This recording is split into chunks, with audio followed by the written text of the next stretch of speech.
اچھا گائز، آج کی یہ جو پہلی اسٹوری ہے، یہ اسٹوری ہمیں ثنا جعفری صاحبہ نے کراچی سے شیئر کی ہے، اور یہ کہانی، یہ قصہ ان کے ساتھ، ان کے اپنے ساتھ 2011-2012 میں پیش آیا تھا۔ یہ بتاتی ہیں کہ اس دور میں ان کی کزن گلستان جوہر میں کسی بنگلو کے اندر رہا کرتی تھیں۔ یہ ایک بہت بڑا بنگلو تھا، اور اس بنگلو کے جو برابر والا بنگلو تھا وہ پچھلے کافی عرصے سے خالی پڑا ہوا تھا۔ ویسے عام طور پہ جو پوش علاقے ہوتے ہیں یا جو صاف ستھرے علاقے ہوتے ہیں، وہاں پہ کسی بھی گھر کا خالی ہونا مشکل ہوا کرتا ہے۔ جیسے ہی کوئی گھر خالی ہوا کرتا ہے تو یہ جو اسٹیٹ ایجنٹ ہوتے ہیں یا یہ جو بروکرز وغیرہ ہوتے ہیں، وہ اس گھر کو فوراً سے کرائے پہ چڑھا دیا کرتے ہیں یا پھر اس گھر کا سودا کر دیا جاتا ہے۔ خیر، یہ بتاتی ہے کہ میں اپنی کزن کے گھر رکنے گئی ہوئی تھی، اور مجھے اچھی طرح یاد ہے کہ اکثر ایسا ہوتا تھا کہ میں اور میری کزن لیٹ نائٹ تک جاگا کرتے تھے۔ لیکن اس رات، جس رات یہ واقعہ، یہ کہانی میرے ساتھ پیش آئی، اتفاق سے جو میری کزن تھی وہ مجھ سے پہلے تھکنے کی وجہ سے سو چکی تھی۔ اب میں جاگ رہی تھی اور میرے پاس کوئی ایکٹیویٹی نہیں تھی۔ اکثر ایسا ہوتا تھا کہ میں لیٹ نائٹ اپنے فیونسی سے فون پہ بات کیا کرتی تھی۔ اب کیونکہ میری کزن بھی سو چکی تھی، لہٰذا میں نے یہ فیصلہ کیا کہ میں چھت پہ چلی جاتی ہوں اور وہاں جا کے اپنے فیونسی سے فون پہ بات کرنا شروع کر دیتی ہوں۔ خیر، میں چھت پہ گئی، اور چھت پہ جب میں گئی، میں نے اپنے فیونسی کو کال ملائی، تو باتیں کرتے کرتے پتہ ہی نہیں چلا کہ کب 1 یا 1.5 گھنٹہ ایسے ہی گزر چکا تھا۔ اب یہ جو چھت تھی، یہ ایک بہت بڑی کشادہ چھت تھی، اور اس چھت کے آخر میں اگر آپ چلے جائیں تو برابر والا جو بنگلہ ہے وہ اور اس کی چھت بآسانی دیکھی جا سکتی تھی۔ بہرحال شروع میں تو میں یہ جو شروع کا حصہ ہے وہیں پہ واک کر رہی تھی، لیکن بات کرتے کرتے پتہ نہیں مجھے کیا ہوا کہ میں ایسے ہی آگے بڑھتی چلی گئی، اور جب میں ایگزیکٹلی اس ابنڈنٹ بنگلو کے سامنے آئی تو مجھے کچھ عجیب سا محسوس ہوا۔ مجھے ایسا لگا جیسے یہ جو ابنڈنٹ بنگلو ہے، جو کہ کافی عرصے سے خالی پڑا ہوا ہے، اس بنگلے کی جو چھت ہے، اس چھت کے درمیان میں کوئی موجود ہے۔ ظاہر سی بات، اتنا فاصلہ نہیں تھا، لہٰذا اس وجود کو نہ ماننا یا اس کو دیکھنے کے بعد اس کے ہونے سے انکار کرنا، یہ بڑی عجیب سی بات تھی۔ خیر، میں نے جب غور کیا تو مجھے ایسا لگا جیسے کوئی 13 یا 14 سال کی لڑکی ہے، جو کہ کچھ عجیب سے حلیے میں، یعنی کہ کچھ اس طرح کے کپڑوں میں وہاں پہ موجود ہے کہ اس کے کپڑے جگہ جگہ سے پھٹے ہوئے تھے، جو کہ سفید کلر کا لباس تھا، اور کپڑے کے پھٹے ہونے کی وجہ سے اس کا جسم بآسانی دیکھا جا سکتا تھا۔ ایسا لگ رہا تھا کہ جہاں جہاں سے اس کا جسم دکھائی دے رہا ہے، جیسے اس کو داغا گیا ہے یا اس کو جلانے کی کوشش کی گئی ہے۔ کچھ عجیب سا اس لڑکی کا حلیہ تھا۔ اس کے جو بال تھے وہ بڑے گندے بکھرے ہوئے بال تھے، اور اب مجھے احساس ہو رہا تھا کہ اس کی آنکھیں دیکھتے ہی دیکھتے کچھ عجیب طریقے سے اسپارک کر رہی ہیں، یعنی ایک دم سے اس کی آنکھوں میں مجھے کوئی نہ کوئی چمک دکھائی دیتی، اور پھر ایک دم سے کبھی کبھی اس کا چہرہ یا اس کی آنکھیں نارمل لگنے لگتیں۔ ابھی جب کہ میں اس کے پورے وجود کو اوپر سے نیچے تک دیکھنے کی کوشش کر رہی تھی، اسی دورانیے میں جب میری نظر اس عورت کے یا اس لڑکی کے پاؤں کی طرف پڑی تو مجھے کچھ عجیب سا محسوس ہونے لگا۔ ایک لمحے کے لیے مجھے ایسا لگ رہا تھا جیسے جو کچھ میرے سامنے موجود ہے یا جو کچھ مجھے دکھائی دے رہا ہے، اس کا حقیقت سے کوئی تعلق نہیں ہے۔ لیکن آپ یقین کریں، جو کچھ میں نے دیکھا تھا وہ سراسر حقیقت پہ مبنی تھا، اور واقعی میں اس عورت کے یا اس لڑکی کے جو پیر تھے وہ نہ صرف الٹے پیر تھے، بلکہ اس کے پیروں پہ جگہ جگہ بے تحاشا لمبے لمبے کالے کالے سے بال دکھائی دے رہے تھے، جیسے کہ عام طور پہ کسی ریچھ کے یا پھر کسی گوریلا کے بال اس کے پیروں پہ موجود ہوا کرتے ہیں، ویسے ہی کچھ اس کے پیروں کا حال تھا۔ باوجود اس کے کہ اس کے پیروں پہ بے تحاشا بال موجود تھے، مجھے کلیئرلی دکھائی دے رہا تھا کہ اس کے پاؤں الٹے پاؤں ہیں۔ اب دوسری طرف کال کے اوپر میرا فیونسی موجود تھا، اور جب میں بولتے بولتے ایک دم سے چپ ہو گئی تو اس کو بڑا عجیب لگنے لگا۔ وہ مجھ سے پوچھنے لگا کہ سب خیریت تو ہے، کہیں کوئی آ تو نہیں گیا جس کی وجہ سے تم ایک دم سے خاموش ہو چکی ہو۔ واقعی میں ایسا ہی تھا، میرے سامنے جو ایک لڑکی موجود تھی جس کے باقاعدہ الٹے پیر تھے۔ اب بھلا میں اپنے منگیتر کو اس لڑکی یا اس مخلوق کے بارے میں کیا بتا پاتی؟ ऐसा लग रहा था देखते ही देखते मेरे जो लब हैं वो ना सिर्फ सिल दिए गए हैं, बल्कि लाख कोशिश के बावजूद मेरे मुंह से ना ही अल्फाज अदा हो पा रहे थे और ना ही मैं अपनी जगह से मूव कर पा रही थी। मेरा ख्याल है कि 15 या 20 सेकंड तक मेरे ऊपर इसी तरह की सूरत हाल मौजूद थी कि मैं शशोपंच के अंदर मुब्तला थी और मुसलसल मेरा फियोंसी दूसरी तरफ से मुझे बात करने पे मजबूर कर रहा था। खैर अल्लाह जानता है कि मैं कैसे वहाँ से मुड़ी हूँ, और मुड़ने के बाद मैंने फ़ोन को एक तरफ फेंका है, और ना सिर्फ मैंने फ़ोन को एक तरफ फेंका बल्कि मैंने तेज़ रफ्तारी के साथ नीचे की तरफ भागना शुरू कर दिया। अल्लाह जानते हैं कि मैं जब तक नीचे नहीं पहुँची, जो भी कुरानी सूरतें आयतें मेरे जहन के अंदर आ रही थीं, मैं ज़ोर ज़ोर से उनकी तिलावत कर रही थी। अल्लाह का शुक्र है कि जैसे ही मैं सीढ़ियों से भागती हुई जब सामने उस तरफ आई जहाँ पे मुझे जाना था, तो मेरी आंटी सामने ही मौजूद थी, और जब उन्होंने मुझे छत की तरफ से नीचे भागते हुए देखा तो उनको भी अंदाज़ा हो चुका था यकीनन मेरे साथ कोई ना कोई इस तरह का वाक़या पेश आया है। खैर उन्होंने मेरा हाथ पकड़ा, मुझे एक तरफ लेके गईं, और जब मैंने हाँफते काँपते ऊपर की तरफ इशारा किया तो वो कहने लगी कि बेटा जो कुछ तुमने देखा है उसको नज़रअंदाज कर दो, अभी सिर्फ मेरे साथ रूम के अंदर चलो। और मुझे रूम के अंदर लाने के बाद मेरा ख्याल है कि 15-20 मिनट तक वो मेरे ऊपर दम दुरूद करती चली गईं। ये जो रात थी ये बड़ी मुश्किल, बड़ी भारी रात थी। आप कह सकते हैं कि इस पूरी रात मुझे ना सिर्फ बुखार तारी रहा, बल्कि अल्लाह अल्लाह करके जब फजर की अजान मेरे कानों में सुनाई देना शुरू हुई, तब कहीं जाके मेरी तबीयत कदरे बेहतर होना शुरू हुई। खैर अल्लाह जानते हैं कि ये जो रात थी मेरी उस घर के अंदर अपनी कज़न के साथ आखिरी रात थी, और उसके बाद मैं फ़ैसला कर चुकी थी कि किसी भी सूरत मुझे वहाँ पे रुकने नहीं जाना चाहिए।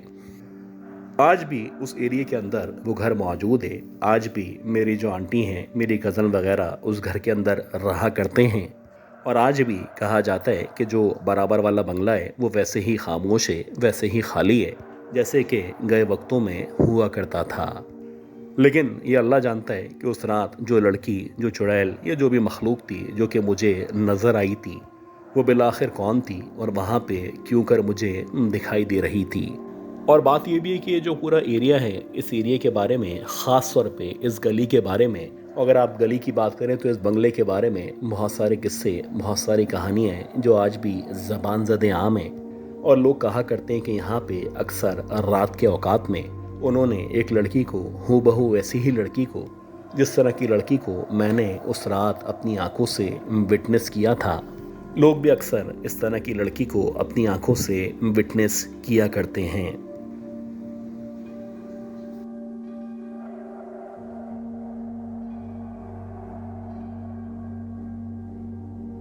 अच्छा, जैसे जैसे टाइम गुजर रहा था वैसे वैसे मैं इन चीज़ों से ना सिर्फ आशना होता जा रहा था, बल्कि मुझे लगता था कि आहिस्ता आहिस्ता करके मेरे अंदर का जो डर है, जो खौफ है, वो ख़त्म होना शुरू हो चुका है।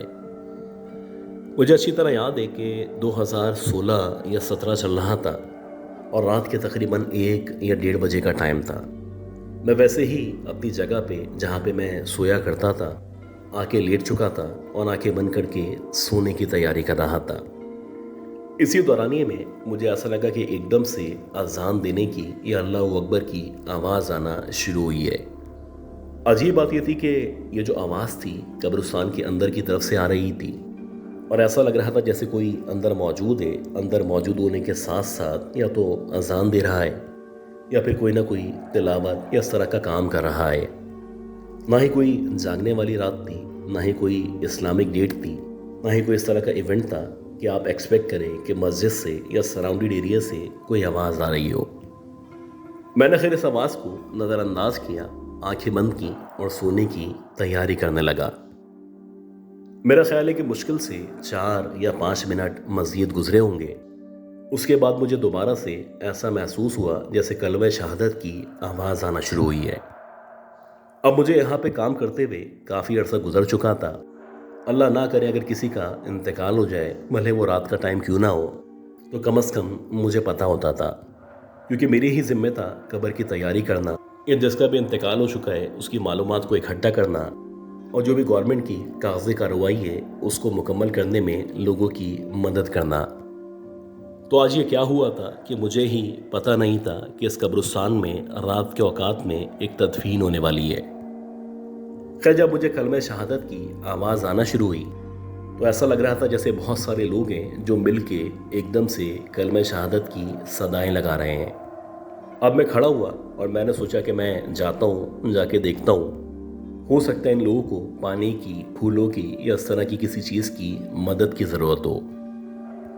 जाहिर सी बात है, मेरा रोज़ी रोज़गार भी यही था। मुझे यहाँ से ही कमाना था और यहाँ से कमाने के बाद अपने पेट को पालना था।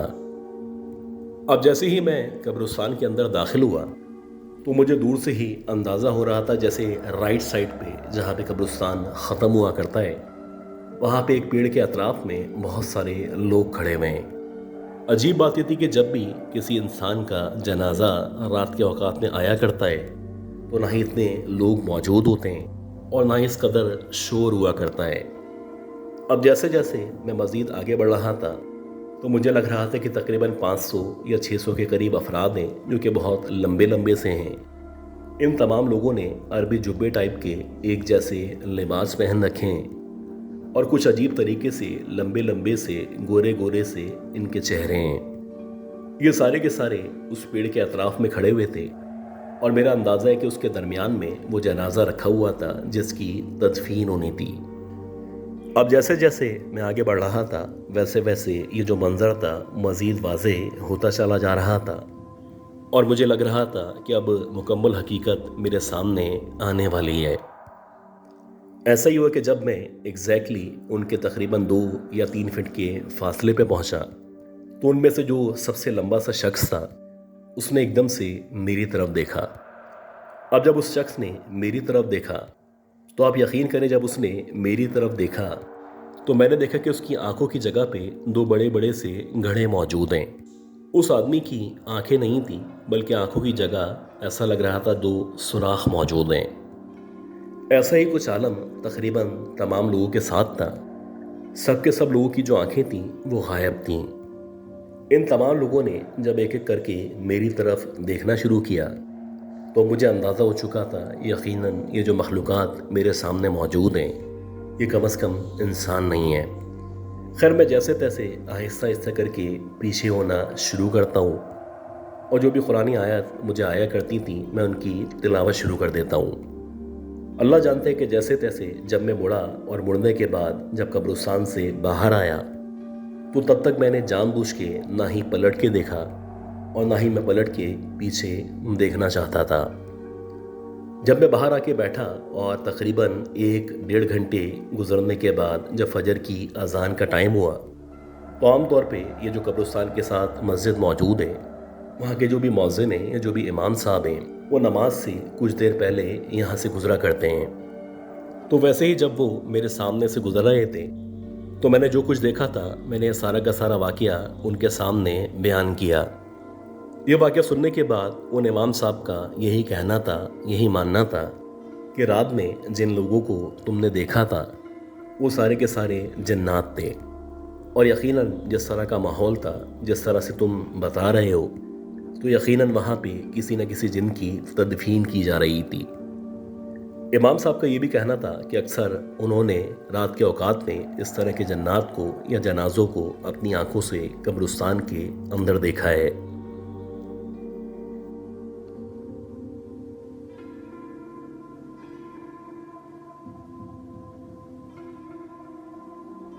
अच्छा, ये जो कहानी मैं आपके साथ शेयर करने वाला हूँ, अगर आप इस कहानी की, इस किस्से की बात करें तो ये वो किस्सा था, मुझे लगता है कि मेरे अलावा शायद किसी और की ज़िंदगी में इस तरह का वाक़या पेश आया हो। ये बहुत ही मुनफरिद, बहुत ही अलग किस्सा था। मैंने ख़ुद भी बहुत सारे गोरकन से, बहुत सारे लोगों से इस तरह की बातें सुन रखी हैं, लेकिन जहाँ तक अमली तौर पे बात है तो शायद मैं वो पहला आदमी हूँ जिसके साथ ये वाक़या पेश आया होगा। 2020 और 2021 का लॉकडाउन चल रहा था, यानी वही टाइम था जिस टाइम गवर्नमेंट की तरफ से पाबंदियां लगाई हुई थी।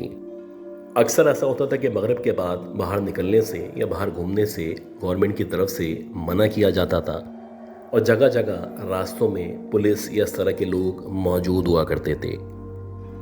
ये वो दौर था जिस दौर में अगर किसी का इंतकाल भी हो जाए तो लोग कोशिश करते थे कि उसके इंतकाल में जाने से या उसे ताज़ियत करने से परहेज़ करें। एक तो कोरोना का खौफ था, दूसरा गवर्नमेंट की तरफ से जिस तरह की पाबंदियां मौजूद थीं, तो डर लगा रहता था कि कभी पुलिस छापा मार के किसी को भी गिरफ्तार ना कर ले।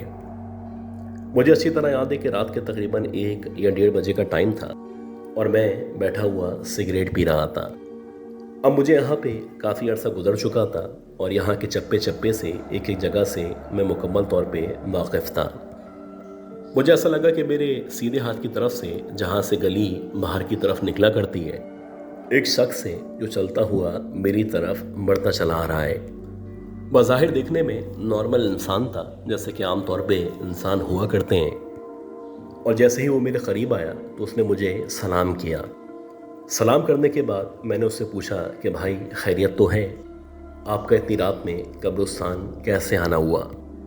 खैर उसने कोई जवाब नहीं दिया और जवाब देने के बजाय सीधा कब्रिस्तान के अंदर दाखिल हो गया। अब जब वो कब्रिस्तान के अंदर दाखिल हुआ तो जाहिर सी बात है मेरी छठी इसने काम करना शुरू किया, क्योंकि उस दौर में उससे पहले कुछ इस तरह के वाक़यात पेश आए थे कि औरतों की लाशों की बेहुरमती की जाती थी। अब मैंने सोचा कि इसको अंदर जाने दूं और जब ये अंदर चला जाएगा तो इसके अंदर जाने के बाद मैं इसको फॉलो करूंगा और चुपके से देखूंगा कि बिला आखिर ये कहाँ पे जाता है और अंदर जाके क्या करता है। अब मैं चुपके चुपके से उसको फॉलो कर रहा था। मैंने देखा कि वो आदमी बिल्कुल आखिर में जहाँ पे 3 कब्रें मौजूद थीं, ये वहाँ पे गया और वहाँ पे जाने के बाद, बैठने के बाद ऐसा लगा जैसे कुछ पढ़ रहा है। मैं मुसलसल इसको देख रहा था। इसके हाथ में तस्बीह मौजूद थी और बज़ाहिर ऐसा लग रहा था जैसे कोई जादू या काला जादू या इस तरह का कोई अमल है जिसको मुकम्मल किया जा रहा है। कुछ देर तक ये मंज़र मेरी आंखों के सामने मौजूद था, लेकिन उसके बाद जो मंज़र मैंने देखा, मेरा ख्याल है कि मंज़र ज़िंदगी में किसी ने भी नहीं देखा होगा। मेरी आंखों के सामने उन 3 कब्रों से आहिस्ता आहिस्ता करके ऐसा लगा जैसे कोई बाहर आना शुरू हुआ है। पहले पहली कब्र से, उसके बाद दूसरी कब्र से और उसके बाद तीसरी कब्र से एक एक करके एक एक औरत ने बाहर आना शुरू किया। ऐसा लगा जैसे ये जो औरतें हैं ये तीनों इन्हीं कब्रों में दफनाई गई थीं और कुछ अजीब से हुलिये में कफन में लिपटी हुई ये कब्र से बाहर निकल रही थी। यह आदमी मुसलसल तस्वीर पे कुछ पढ़ता चला जा रहा था और इसके सामने तीनों की तीनों औरतें एक हद तक कब्र से बाहर निकल चुकी थीं। अब मेरी समझ नहीं आ रहा था जो मंजर मैं देख रहा हूँ ये सरासर हकीकत है या मेरे दिमाग ने काम करना छोड़ दिया है। मैंने अच्छी तरह देखा कि तकरीबन आधी बॉडीज़ कब्रों से बाहर आ चुकी थीं और ऐसा लग रहा था कि कब्रों के बराबर में से कोई ना कोई रास्ता मौजूद है जिस रास्ते से ये तीनों बॉडीज़ बाहर निकली हैं। मेरे सामने सामने ये तीनों जो औरतें थीं, इन औरतों ने उस आदमी की तरफ देखना शुरू किया और जबकि ये तीनों औरतें उस आदमी की तरफ देख रही थीं तो इस आदमी के हाथ में एक बोतल भी मौजूद थी। ये उस बोतल के ज़रिए थोड़ा सा पानी निकालता और बारी बारी तीनों औरतों के मुंह के ऊपर छिड़कता।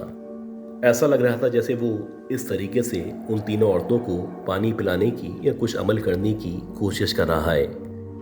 जैसे जैसे आदमी उन तीनों औरतों के ऊपर पानी फेंकता, एक हल्का सा धुआं सा फिजा के अंदर महसूस होता। अब ये जो मंजर था ये इस कदर खौफनाक मंजर था कि मैंने सोचा कि मैं बाहर जाता हूँ, बाहर जाके और भी कोई गोरकन या इस तरह का आदमी मिलता है या हो सकता है कि चौकीदार बाहर मौजूद हो, तो उसको जाके इस आदमी या इन औरतों के बारे में ज़रूर बताता हूँ। और अगर हो सका तो पुलिस की गाड़ी या मोबाइल अगर यहाँ से गुजरी तो मैं पुलिस वालों को बताऊँगा कि ये आदमी यहाँ पे आने के बाद यहाँ पे काला जादू कर रहा है। आप यकीन करें कि मैं मुश्किल से 3 या 4 मिनट के अंदर अंदर जब बाहर आया तो बाहर आने के बाद इत्तफाक से जब मैंने सामने देखा तो एक पुलिस की मोबाइल खड़ी हुई थी। अब मैं भागता हुआ उस पुलिस ऑफिसर के पास गया। मैंने उसको कहा कि इस तरह से कब्रिस्तान के अंदर कोई काला जादू या इस तरह की एक्टिविटी की जा रही है। खैर मेरे कहने पे उस अफसर ने 2 सिपाहियों को मेरे साथ रवाना किया और मैं इन दोनों को लेके एग्जैक्टली उस मकाम पे वापस आया जहाँ पे वो आदमी या 3 औरतें नज़र आई थीं। खैर जब मैं इन सिपाहियों को अपने साथ लेके वहाँ पे पहुँचा तो वहाँ पे ऐसा लग रहा था जैसे कोई भी मौजूद नहीं है, ना ही वो आदमी मुझे यहाँ पे नज़र आ रहा था। اور نہ ہی وہ تینوں عورتیں جو کہ قبروں سے باہر نکل کے آئی تھیں وہاں پہ دکھائی دے رہی تھیں۔ اب پولیس والے میری طرف دیکھ رہے تھے، ان کو لگ رہا تھا جیسے میں ان کو بیوقوف بنا رہا ہوں، لیکن میں نے سوچا کہ میں ان پولیس والوں کو ان قبروں کے ایگزیکٹلی اوپر لے کے جاتا ہوں، اور جب میں ان کو اپنے ساتھ وہاں پہ لے کے جاؤں گا تو یقیناً قبروں کے برابر میں کوئی نہ کوئی سوراخ موجود ہوگا، جس سوراخ کے ذریعے وہ تینوں عورتیں باہر کی طرف نکلی ہوئی تھیں۔ جب میں ان دونوں کو لے کے وہاں پہ پہنچا تو حیران کن طور پہ وہاں پہ نہ کوئی اس طرح کا سوراخ موجود تھا، بلکہ ایسا لگ رہا تھا جیسے قبریں پہلے مکمل طور پہ ثابت تھیں، مکمل طور پہ بنی ہوئی تھیں، ویسے ہی اسی حالت میں قبریں موجود تھیں، اور ایسا لگ رہا تھا جیسے یہاں پہ نہ ہی کوئی آیا ہے نہ ہی کسی نے کوئی عمل کیا ہے۔ اب یہ دیکھنے کے بعد پولیس والے کہنے لگے، ہمیں لگتا ہے کہ چاچا تمہارا دماغ خراب ہو چکا ہے۔ حالانکہ مجھے اچھی طرح یاد ہے جو کچھ میں نے دیکھا تھا یا جو کچھ میں نے وٹنس کیا تھا یہ سراسر حقیقت پہ مبنی تھا۔ میں نے اپنی آنکھوں سے اس آدمی کو اندر آتے ہوئے دیکھا تھا، میں نے اپنی آنکھوں سے اس آدمی کو تسبیح کے ذریعے کوئی عمل کرتے ہوئے دیکھا تھا، اور میری آنکھوں کے سامنے یہ تینوں عورتیں قبروں سے باہر نکلی تھیں۔ آج بھی وہ تین قبریں اس قبرستان میں ویسے ہی موجود ہیں، اور آج بھی اکثر جب میں ان کے سامنے سے گزرتا ہوں، بھلے وہ دن کا ٹائم ہو، تو مجھے ایسا لگتا ہے جیسے مجھے کوئی آواز دے رہا ہے۔